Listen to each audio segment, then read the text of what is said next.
Assalamualaikum warahmatullahi wabarakatuh. Saya Suraya binti Abdul Rahmat dari Kolej Komuniti Bandar Penawar akan membentangkan satu kertas kajian yang bertajuk Tinjauan Terhadap Pengetahuan dan Amalan Kelestarian Alam Sekitar dalam kalangan pelajar TVET. Kertas kajian ini dipecahkan kepada beberapa bahagian, iaitu pengenalan, kajian literatur, metodologi kajian, dapatan kajian dan perbincangan serta kesimpulan. Pengenalan, pernyataan masalah. Baru-baru ini kita diperdengarkan lagi dengan beberapa berita tentang kes pencemaran alam sekitar. Contohnya pembuangan minyak diesel di Sungai Langat, penemuan buih furen di Sungai Skudai, pembuangan bahan sisa industri di Sungai Kim Kim, dan bekalan air putih yang telah tercemar di negeri Melaka. Berita-berita ini menunjukkan kepada kita bahawa masalah pencemaran alam sekitar ini masih lagi menjadi satu isu yang kritikal, malah semakin meningkat hari demi hari. Pelbagai usaha telah diambil oleh kerajaan dan pelbagai pihak untuk meningkatkan kesedaran masyarakat tentang pemeliharaan dan pemeliharaan alam sekitar. Jamilah 2011 yang juga berpendapat bahawa pendidikan adalah penting untuk meningkatkan kesedaran dan memperbaiki keupayaan masyarakat dalam menangani isu-isu alam sekitar ini. Walau bagaimanapun, dapatan daripada Nur Hidayah Hayati So 2013 mendapati bahawa pengetahuan yang sedia ada, terutamanya pelajar, masih lagi tidak mencukupi untuk membolehkan mereka bertindak secara positif terhadap alam sekitar.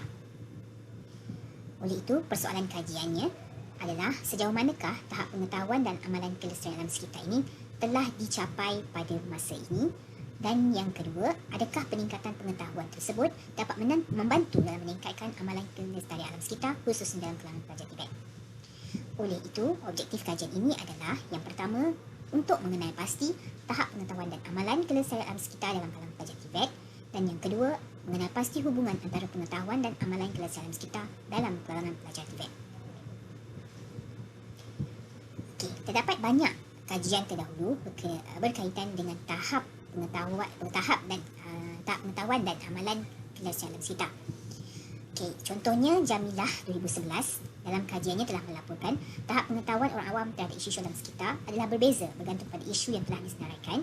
Contohnya isu pencemaran udara dan bunyi yang mana tahap pengetahuannya adalah rendah, manakala isu berkaitan dengan kitar semula dan sumber yang diperbarui adalah sederhana, dan pengetahuan tentang bencana alam berada pada tahap yang tinggi. Manakala Nur Hidayah Hayati dan So 2013 mendapati bahawa tahap pengetahuan pelajar adalah berada pada tahap yang tinggi.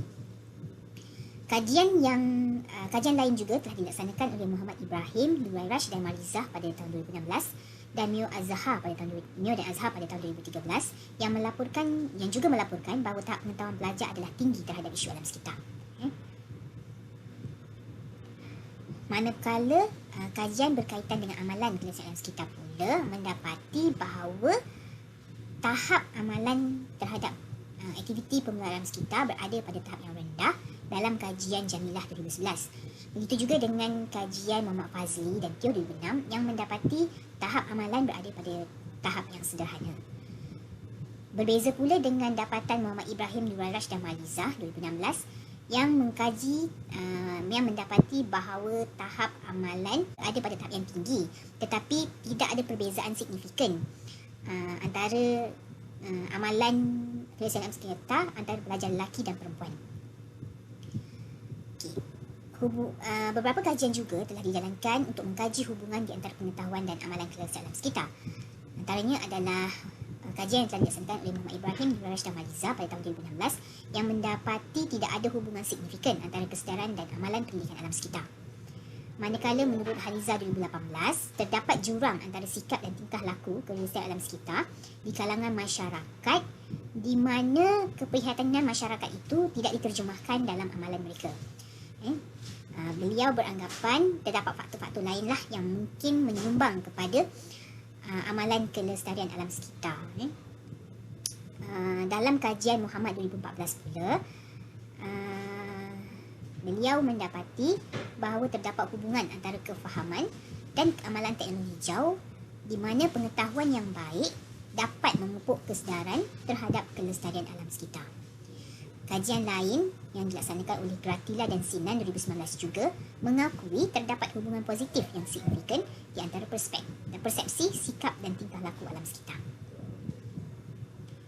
Okay, metodologi kajian. Kajian ini dijalankan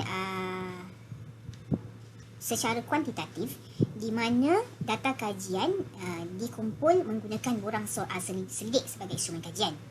Borang soal selidik ini diadaptasi daripada Hafizah 2011 dan diubah suailah mengikut kesesuaian kajian ini. Okay. Untuk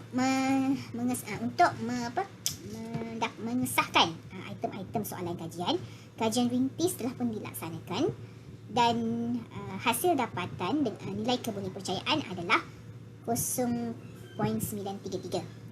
Jadi nilai kebolehpercayaan tersebut adalah tinggi yang menyebabkan semua item soalan dalam borang soal selidik diterima pakai untuk kajian yang sebenar. Okay, populasi kajian ini adalah pelajar Kolej Komuniti Bandar Penang Waiti sendiri, iaitu seramai 199 orang pelajar. Berdasarkan Crutchy and Morgan 1970, sampel yang sesuai bagi kajian ini adalah sebanyak 113. Walau bagaimanapun, dalam kajian ini sebanyak 123 sampel telah berjaya dikumpul. Kajian ini dianalisis secara deskriptif dan deskriptif, yang mana min digunakan bagi menentukan tahap pengetahuan dan amalan pelajar terhadap kelestarian alam sekitar. Manakala inferensi analisis dijalankan bagi melihat hubungan antara pengetahuan dan amalan kelestarian alam sekitar. Bagi descriptive analysis, interpretasi skor min yang digunakan adalah berdasarkan CUA 2006, yang mana min lebih kecil daripada 2 adalah dianggap rendah, manakala 2 hingga 3 dianggap sederhana dan melebihi 3 dianggap berada pada tahap yang tinggi. Dapatan kajian yang pertama adalah latar belakang responden. Okay. Dalam 123 responden, kebanyakannya adalah responden lelaki sebanyak 65.9%. Dan dari segi pecahan program pengajian pula, secara purata semua pelajar responden datang daripada 3 program pengajian, yang mana pecahannya adalah agak sekata. 34.1% daripada program pengoperasian perniagaan, 34.1% daripada program pembangunan penyelenggaraan bangunan, dan 31.7% daripada CJ Teknologi Pembinaan Bangunan. Dari segi pecahan bangsa pula, kebanyakan responden adalah dari bangsa Melayu, iaitu 91.1%, manakala yang lain adalah datang daripada bangsa Cina dan India. Lokasi tempat tinggal pula dipecahkan kepada 2 kategori, iaitu bandar dan luar bandar, yang mana kebanyakan responden datang daripada kategori bandar. Dari segi pendapatan keluar ibu bapa dan penjaga pula, kebanyakan responden datang daripada keluarga yang berpendapatan kurang daripada RM4,000, sebanyak 80.5%, manakala 16.3% pula datang daripada keluarga M40 lah, 4,000 iaitu pendapatannya antara 4,000 hingga ke 8,000. Dan terakhir sekali, dari segi pendidikan tertinggi keluarga dan ibu bapa, sebanyak 54.5% adalah ibu bapanya atau penjaganya mempunyai pendidikan hanya setakat sekolah menengah, manakala 40.7% pula mempunyai pendidikan di peringkat kolej ataupun universiti. Okey. Dapatan berkaitan dengan tahap pengetahuan pula. Okay, min keseluruhan bagi tahap pengetahuan responden adalah 3.44. Okay, 3.44 menunjukkan bahawa tahap pengetahuan pelajar adalah tinggi terhadap isu alam sekitar. Okay, di antara item-item yang dikaji, item yang mempunyai min yang tertinggi adalah item saya tahu aktiviti kitar semula dapat menyumbang kepada kelestarian alam sekitar. So ini adalah selari dengan pemerhatian saya sendiri, yang mana kalau kita lihat maklumat berkaitan kitar semula ini banyak disebarkan kepada masyarakat melalui media massa. Jadi tidak hairanlah tahap pengetahuan pelajar terhadap aktiviti kitar semula tadi adalah tinggi. Jadi ini menunjukkan bahawa pendedahan melalui media massa memainkan peranan yang sangat pentinglah dalam meningkatkan tahap pengetahuan pelajar berkaitan dengan isu kitar semula kan. Jadi sekiranya kita nak meningkatkan pengetahuan pelajar terhadap isu-isu alam sekitar yang lain, kaedah yang sama perlu digunakan. Boleh digunakanlah untuk meningkatkan tahap pengetahuan. Next adalah tahap amalan. Tahap amalan keseluruhan adalah sebanyak 3.21. 3.21 menunjukkan juga tahap amalan berada pada tahap yang tinggi.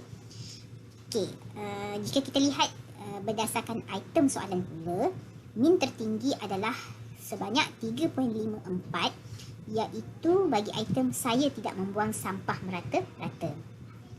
Jadi kalau kita lihat amalan untuk tidak membuang sampah merata-rata tempat, itu adalah amalan yang memang amalan yang telah dididik dididik kepada kita sejak kecil. Di mana apabila pendidikan itu berterusan sejak kita kecil, dia menjadi satu amalan yang rutin kepada kita lah, dan menjadi amalan yang tak asing pada kita. Jadi perkara itu menyebabkan tahap amalan juga berada pada tahap amalan yang tinggi. Untuk objektif hubungan antara pengetahuan dan amalan, berdasarkan dapatan kajian, terdapat hubungan positif yang signifikan di antara pengetahuan dengan amalan kelestarian alam sekitar.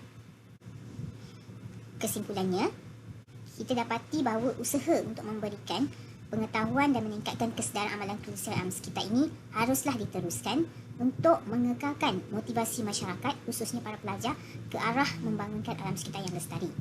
Penambahbaikan program pendidikan dan kempen kesedaran alam sekitar yang menerapkan nilai-nilai moral dan akhlak serta kepentingan kelestarian alam sekitar itu sendiri dalam menjaga hubungan sesama makhluk dan juga hubungan dengan pencipta dapat menyokong usaha ke arah melahirkan generasi muda yang lebih bertanggungjawab kepada alam sekitar.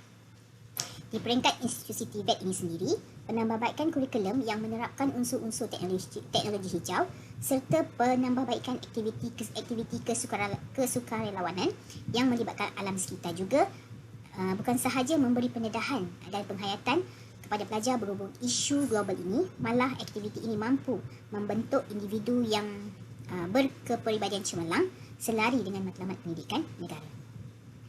Sekian, terima kasih.